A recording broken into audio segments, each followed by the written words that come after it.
I did a video about that like a month ago. Did you watch it? Your love, I'm gonna make you mine.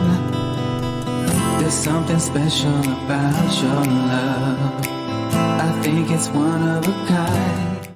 Yo, what's up, my people? I don't have an answer to a question that my wife has been asking me of late.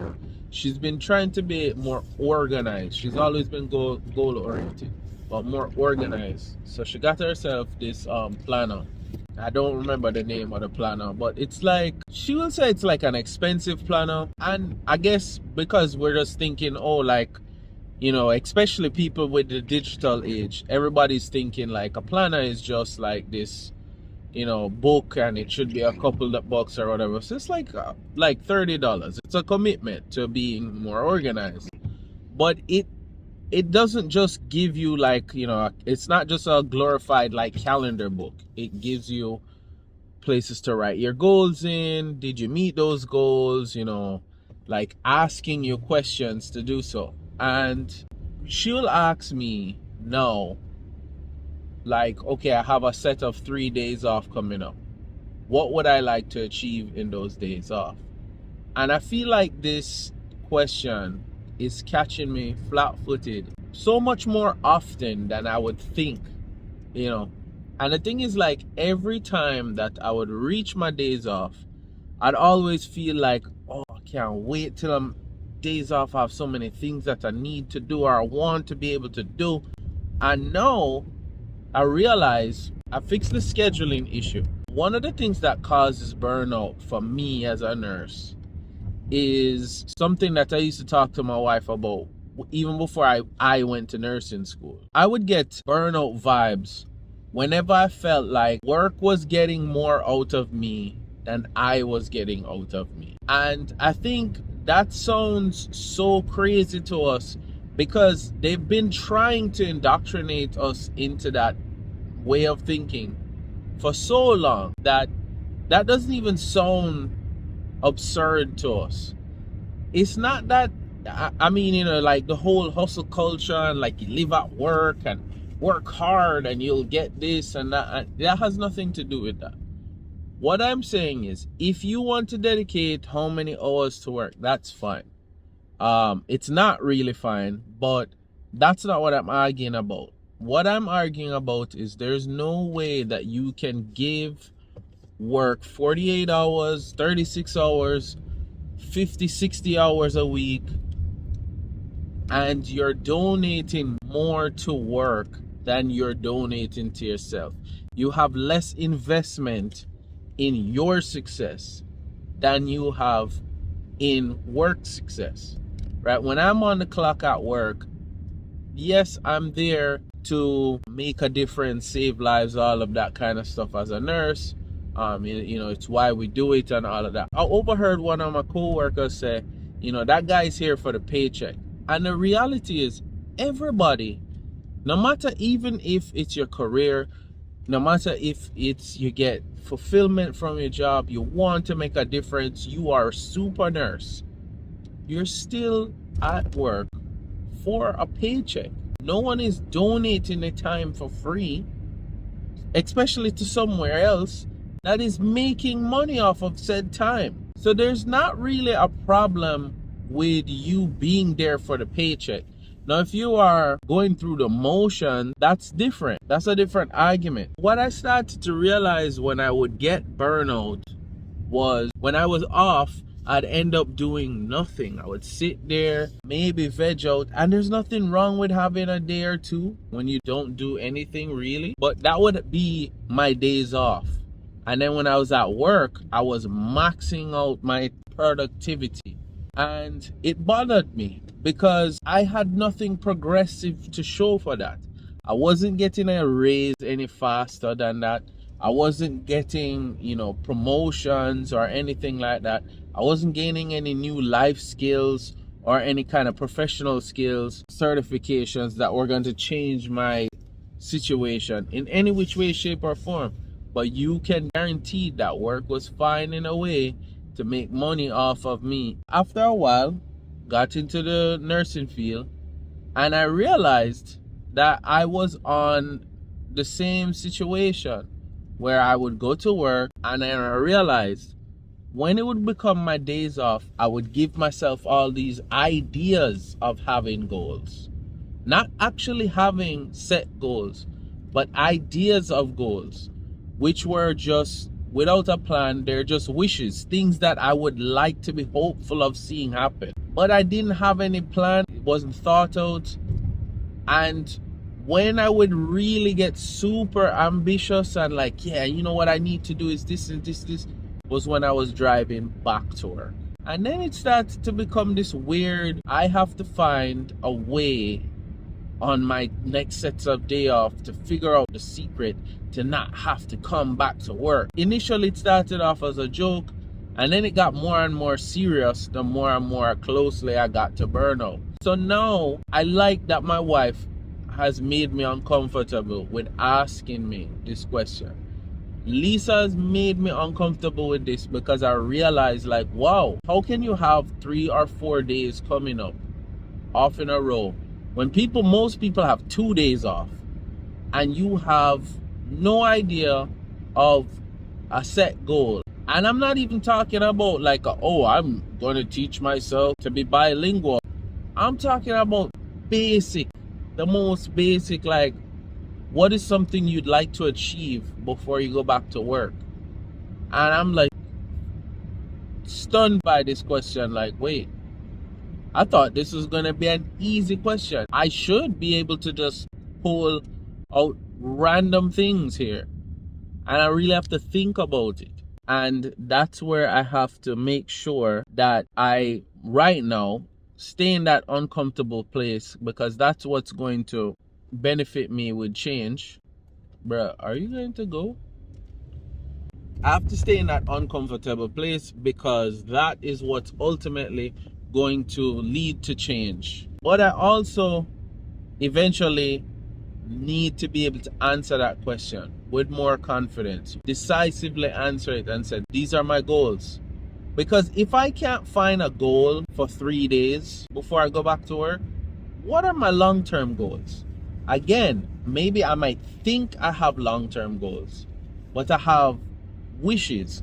We've all heard that cliche, what's the difference between a goal and a wish? Well, a wish is a goal without any plan or whatever. But we all have heard that it's supposed to be motivating mumbo jumbo already.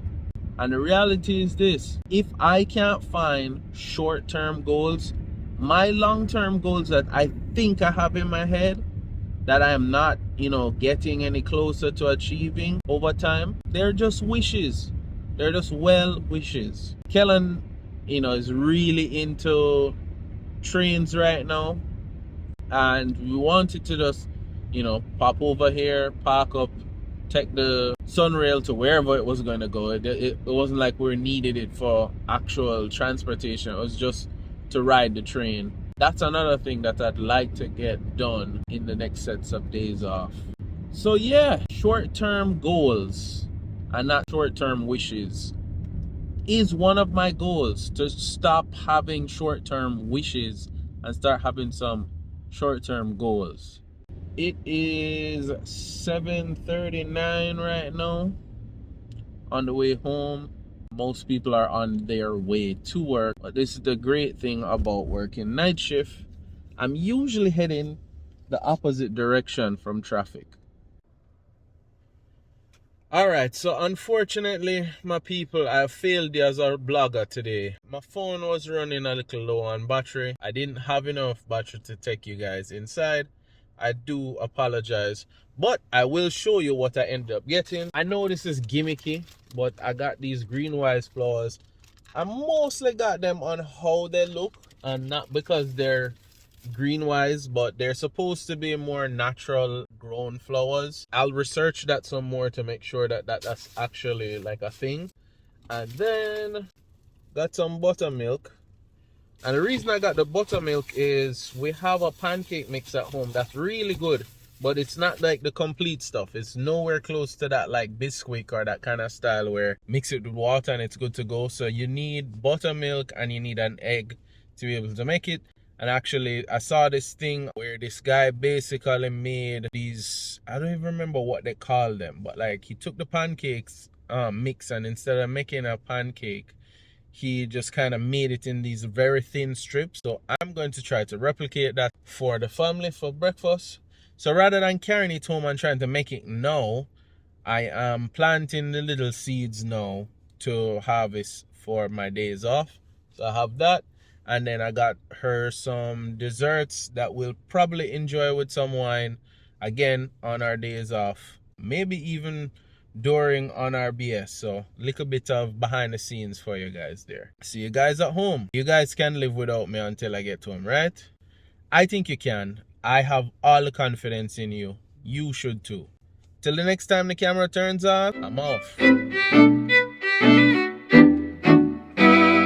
Good morning, beautiful people. It is a beautiful, like, fall day in Davenport, or Lumen, Logman. Still not sure the name of it. But yeah, starting off the day kind of strong. Kellan is downstairs. I have him set up doing a lesson. This week is about really pushing his speech, improving his speech, and kind of working on his shyness to say the words. It's like he's not sure. He whispers them. I'm kind of trying to draw that out. So this week is that I'm dedicating myself to that. Or from now on, I'm dedicating myself to that. I'm just trying to stay organized as much as I can. So that's what today is. And it's a Sunday. So it's a new week. So that's what one of the goals I have for this week. Again, I'm using this Clever Fox planner to keep me motivated, to keep me organized. But I just went on Instagram, scrolling through, and I saw a Tabitha Brown video. If you don't know who Tabitha Brown is, I don't know. She's an actress. She's a motivational speaker. She is a collaborator with Target, a restaurateur. I'm sure there's more to that list. But besides that, she is just a force to be reckoned with. She's the epitome of what the Bible speaks of when it says, be a disciple. She has a word, she shares it, and she is unapologetic. But her word today was, I'm sorry, I don't want to get emotional about it, but she was just saying to hold on. We've been so fortunate to achieve the goals that we kind of set forward for YouTube. But not all the goals have been accomplished yet. And it's hard, because people don't know the behind the scenes of filming your life, but taking out the camera to just give you a glimpse of it, and then to go back and edit it and then put it out there, and knowing that people are going to judge it, people are going to ignore it, even friends and family that you send it to, they're going to ignore it. They're going to be like, oh, well, I know your life, I know you, I spoke to you today. Yet they'll watch a million other YouTubers, right? Vloggers, and know oh, well, they went to blah, blah, blah in Orlando. And I'm like, well, we did a video about that a month ago. Did you watch it? No. That you're not getting paid for this. So that can be frustrating. The fact that you're not really seeing any physical acknowledgement sometimes. Sometimes the comments are very scarce, and it can make you feel lost. It can make you feel unmotivated to keep going. But she was saying to just hold on, let what your mind, what your spirit, what your heart is telling you to do, keep staying focused on that, and let the flesh follow. I pray for this channel. I pray for its growth. I pray that it can build an establishment. But our purpose is to show love. Our purpose is to show Black love, to show a Black family. And not to degrade the vlogs that do prank videos or do trends and stuff. But we are a Black family. We are a regular family. But unfortunately, society makes you feel like there's not enough Black families out there. They're not just regular Black families. And our goal is to represent and to show people that might not understand that we are regular people, to show people love can exist in a household. Black love can exist. It's not something that media, society, that other families unfortunately show, that we are present parents, that we show love to our children, we show love to each other, that our children can see that. It's not something that we always get a chance to see. And yeah, we might do a TikTok here or there, but we are just showing you what true love is. And that's our purpose.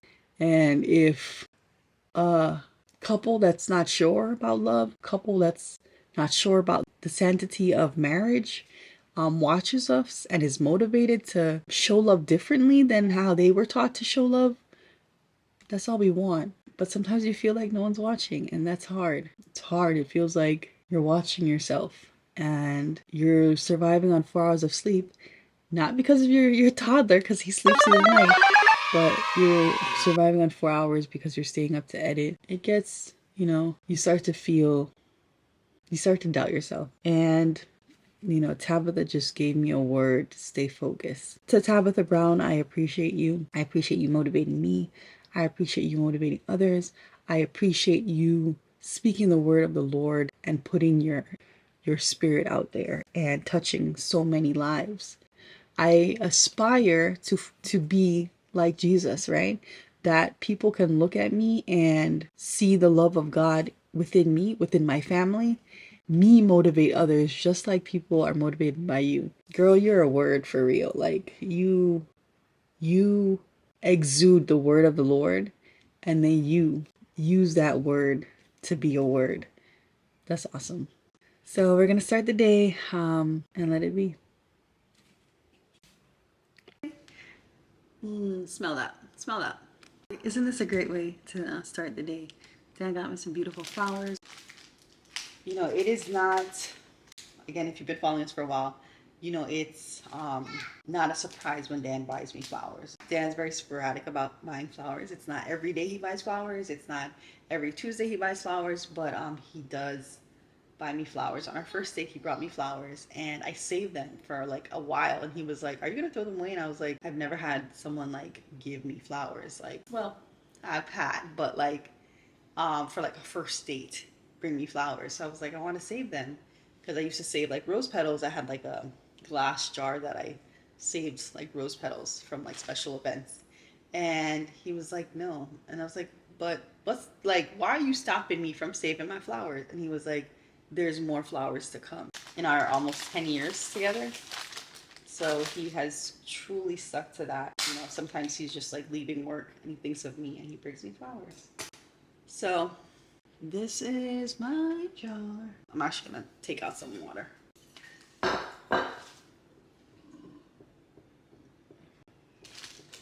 I actually have floral tape from like a big roll of floral tape that I purchased for our wedding. Dan's aunt, hi Auntie Christine. She's a florist, and she told me what to buy for like our arrangements and stuff like that. And then she ended up taking the whole job and doing the florals for our wedding. So well appreciated, and I'll never forget that. But I can't find the floral tape, so I'm just using masking tape to fix up my bouquet.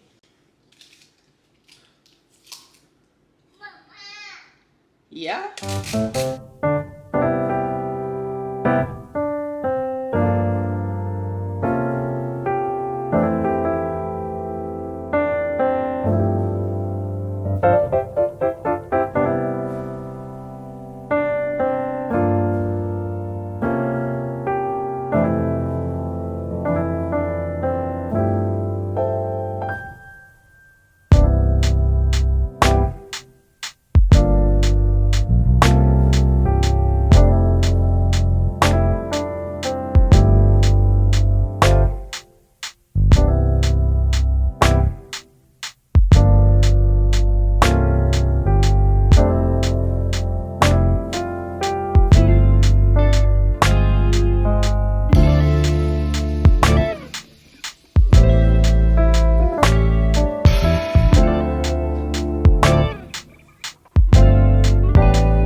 Excuse all the tape business. This is a part of my Thanksgiving fall decoration. If you haven't seen a holiday decoration, click the link and you can see what we set up outside.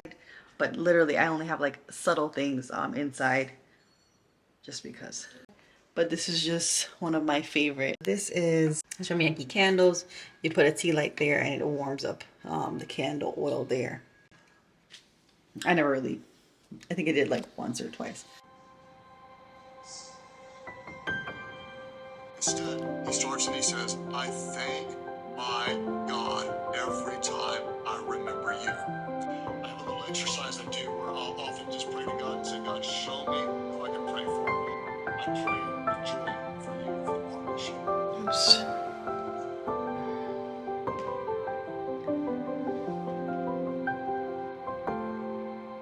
I enjoy these.